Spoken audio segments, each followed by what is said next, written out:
à la découverte de notre école Saint-Jean de Colmar.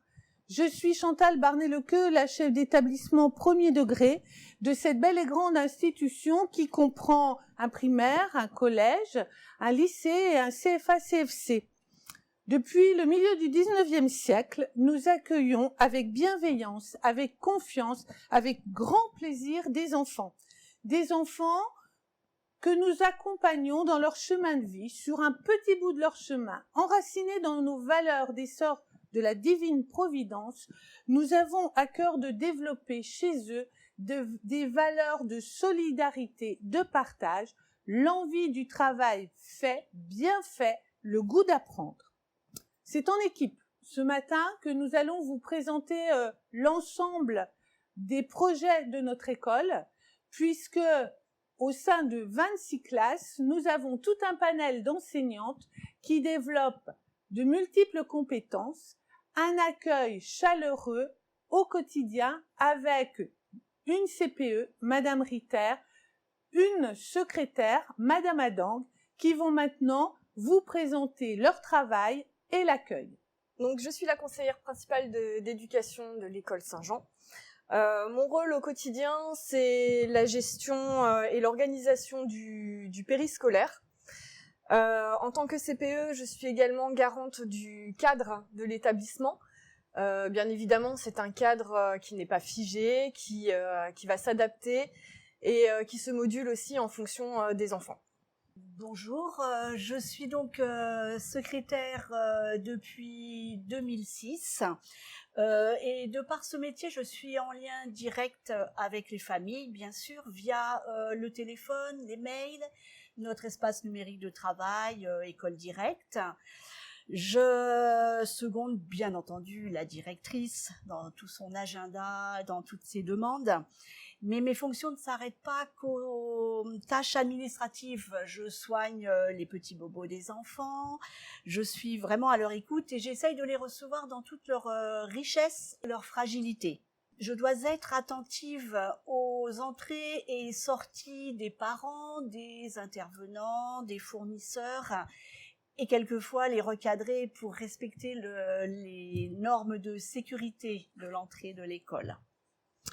Je suis bien sûr en lien avec les professeurs. J'organise les sorties en bus, les interventions en classe. Je suis vraiment à leur écoute. Et la plus grande difficulté dans tout ceci, c'est de réussir à rester concentrée sur toutes mes tâches. Mais cette diversité me plaît énormément.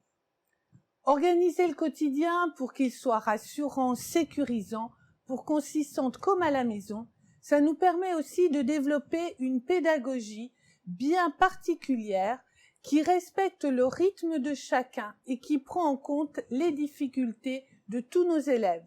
Depuis quelques années maintenant, nous nous sommes engagés dans une réflexion avec un chercheur en neurosciences, car oser se laisser bousculer fait partie de l'ADN de notre institution. Madame Fellman va pouvoir maintenant vous présenter ce qui a été mis en œuvre et concrètement ce que nous avons fait pour accompagner au mieux nos élèves. Madame Fellman, pourquoi avoir mis en place un cahier de réussite? Bonjour, alors nous avons mis en place ce cahier de réussite parce que nous sommes partis de plusieurs constats. D'une part, un élève était beaucoup plus performant et plus impliqué quand il était impliqué dans ses apprentissages, qu'il savait pourquoi il travaillait et vers quoi il fallait tendre. Et d'autre part, on a vraiment cherché un moyen de savoir comment on pouvait valoriser tout ce que l'enfant apprend en mettant le doigt sur ce qu'il sait faire plutôt que ce qu'il ne sait pas faire. Concrètement, au quotidien, comment ce cahier de réussite vit-il au sein de votre classe? Alors au quotidien, nous avons un affichage qui rappelle dans la classe le cahier de réussite que j'ai ramené ici, tu peux voir. Donc ça reprend les petites pièces de puzzle et c'est affiché dans la classe. Au début de chaque séance, nous rappelons le but de l'apprentissage en cours, nous rappelons dans quelle partie du cahier de réussite il s'insère, et puis c'est repris dans le cahier du jour à l'arrière pour qu'on puisse lui faire vivre tout ça au quotidien et ses progrès. Quel bilan, quel retour vous font les élèves et vos collègues sur l'utilisation de ce cahier? Nous avons des enfants beaucoup plus impliqués dans leurs apprentissages, moins stressés, parce que si une année ils n'arrivent pas à valider une compétence, ils savent qu'ils pourront le faire l'année suivante.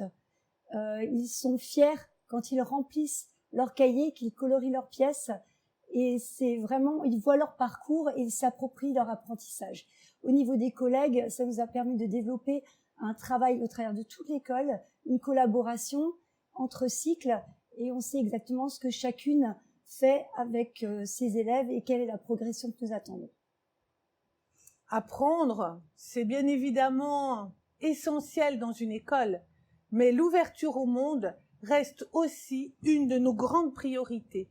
Encourager la curiosité, susciter l'envie d'oser, donner des outils pour mieux appréhender le monde, voilà encore des objectifs forts pour notre école. Dans tous ces objectifs-là, nous avons la chance de développer un beau partenariat, un beau travail de chant avec la Manécanterie.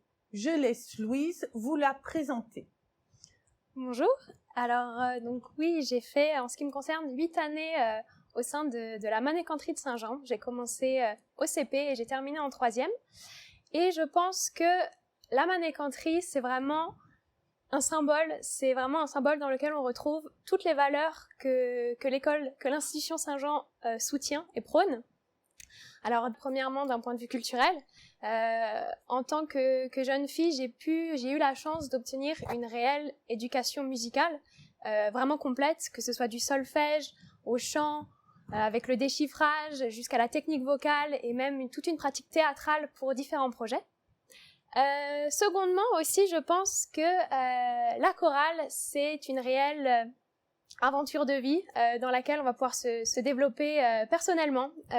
On va y travailler la confiance en soi au sein de différents projets théâtrales.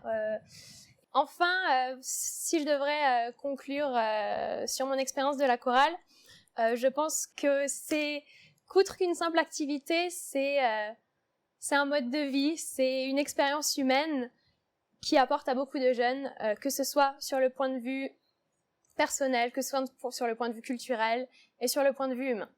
Merci Louise. Après ce magnifique témoignage de Louise, nous allons pouvoir poursuivre la découverte de toutes les valeurs de notre école, puisque la culture, c'est bien sûr la Manécanterie, mais c'est aussi plein d'autres choses. Merci à vous 4, mesdames, pour votre présence. Nous allons maintenant faire une petite coupure avant de reprendre avec de nouveaux intervenants. À tout de suite.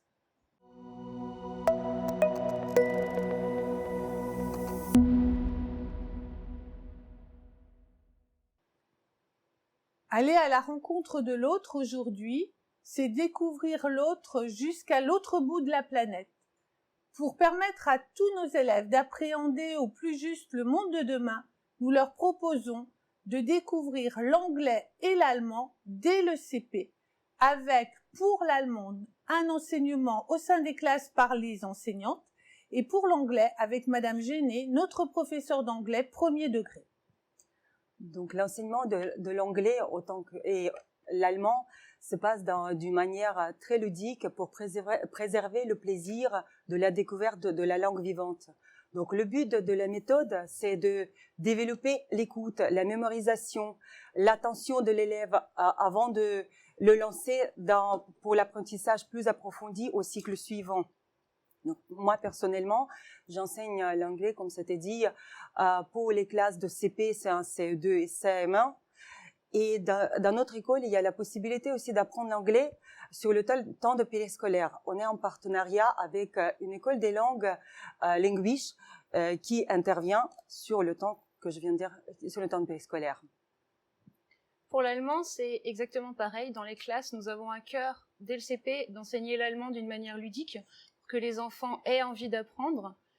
Arrivé au niveau du cycle 3, en CM1, CM2, les élèves sont suffisamment aguerris au niveau du vocabulaire et sont capables de former des phrases. C'est pourquoi nous avons en place depuis plus de 20 ans un partenariat avec une école de Bad Krozingen où nous avons mis en place un système de correspondance avec des élèves. Et nos élèves sont très heureux de les retrouver chaque année et de pouvoir échanger. Et oui, parce que l'école, c'est bien un vrai lieu de culture. Une culture pour cultiver sa vie intérieure, une culture pour comprendre son passé, une culture pour construire un vivre ensemble. Mais que serait la culture sans la littérature? Tous nos élèves ont la chance de découvrir notre fée Clochette, Madame Banolzer, la documentaliste, qui anime avec cœur et passion la BCD de notre institution. Merci Chantal. Alors oui, la BCD est au cœur de notre institution. C'est bien vrai puisque tous les élèves s'y rendent très régulièrement, mais aussi parce que de nombreux projets y sont menés. Alors moi, il y a un mot qui me tient à cœur pour tous les élèves qui viennent en BCD. C'est pas de la lecture comme en classe, c'est on apprend à lire autrement. Je tiens à faire travailler leur imaginaire, à les faire rêver, à les emmener vers une littérature peut-être vers lesquelles ils ne seraient pas allés naturellement. J'essaye d'éveiller leur curiosité. Il est important d'entretenir ce lien et j'essaye de manière générale de faire germer cette petite graine de lecteur qu'ils ont en eux. Alors cette petite graine-là, il faut l'entretenir avec beaucoup de poésie, beaucoup de bienveillance et de douceur. Et pour cela, on mène plusieurs projets. Un projet qui me tient particulièrement à cœur, et je pense à tout l'établissement, c'est la semaine de la lecture, où tous les élèves participent durant toute la semaine à différentes activités artistiques, littéraires. C'est un moment convivial où je vois tous les élèves avec les yeux qui pétillent. Donc ça, c'est vraiment l'idéal. On a aussi un partenariat avec le pôle média culture de Colmar, où nos élèves se rendent pour emprunter des livres. Nous avons aussi un partenariat avec le Festival du Livre où chaque année nous avons la chance de pouvoir accueillir des auteurs à l'école et participer à divers concours. Enfin, nous avons dans l'école la chance d'avoir un collège aussi et Madame Gogler, la professeure documentaliste avec laquelle je fais maintenant depuis plusieurs années le défi Colibri. C'est un défi lecture, donc un défi CM de 6e pour garder ce lien qui nous semble important. Et enfin, j'ai la chance de pouvoir animer un club BCD avec des élèves volontaires, dynamiques et passionnés de lecture. Alors si vous avez envie de nous suivre, sachez qu'il y a le blog de la BCD, c'est la BCD des Petits Loups. Voilà. Merci Sophie. L'école Saint-Jean, c'est bien sûr aussi le vivre ensemble. Apprendre à accepter l'autre dans tout ce qu'il est, avec ses richesses, ses fragilités. Accepter la différence, entrer en compassion, en empathie avec ses pairs. Depuis de nombreuses années maintenant, et Madame Lachenmeyer a d'ailleurs été à l'initiative de ce projet, nous avons le bonheur d'accueillir des enfants en situation de handicap dans notre école, au sein de 2 Ulysse. Je vais maintenant lui laisser la parole pour qu'elle puisse vous expliciter en quoi cela consiste. Merci Chantal. Alors effectivement, il y a quelques années maintenant que nous avons créé les premières classes CLIS, qui sont devenues des dispositifs Ulysse. Chaque enfant porteur de handicap a sa place à l'école ordinaire depuis 2005. Nous avons donc 2 structures à l'école primaire où nous accueillons des petits depuis leur sortie à la maternelle jusqu'à leur entrée au collège. Chacun a son projet individuel de vie au sein de l'école, son projet de travail, apprendre, se coller le plus possible avec les possibilités de chacun au programme national, et puis progresser à petits pas ou à grands pas, chacun selon son rythme. Il y a le temps au sein de l'Ulysse propre, la cohésion du groupe, le partage, les différences, mais aussi l'aventure vers les autres classes sous forme d'inclusion. Les petits qui vont rejoindre un CP pour telle ou telle matière, partager les projets de l'école également, vivre les choses avec tous les autres, comme le font tous les enfants à l'école. Des projets qui vont permettre aussi aux enfants de vivre d'une autre façon l'école, qui n'est pas forcément un lieu toujours agréable pour eux. Des projets nature, aller vivre à l'extérieur, manipuler des objets de la nature. Tous les apprentissages se font à partir d'expériences vraies. On va créer, on va fabriquer, on va transformer, on va observer et créer du lien avec tous les autres. travailler la confiance, la capacité, avoir la conviction que ces enfants peuvent progresser au même rythme que les autres, ou en tout cas essayer de les rejoindre. C'est ce qui fait notre fibre là à Saint-Jean. Et c'est ce qui fait la fibre de l'ensemble de notre équipe. Vous avez eu un bel aperçu de tout ce que l'on vous propose au sein d'une équipe qui vraiment, à la lumière de l'Évangile, s'engage à construire avec chaque élève son avenir. Voilà, j'espère que cette présentation vous a plu, qu'elle vous a permis de découvrir l'établissement et notre état d'esprit, l'état d'esprit dans lequel nous travaillons. Nous restons à votre écoute, à votre disposition. N'hésitez pas à consulter notre site et nous nous ferons un plaisir de vous y répondre. À très vite. Bientôt.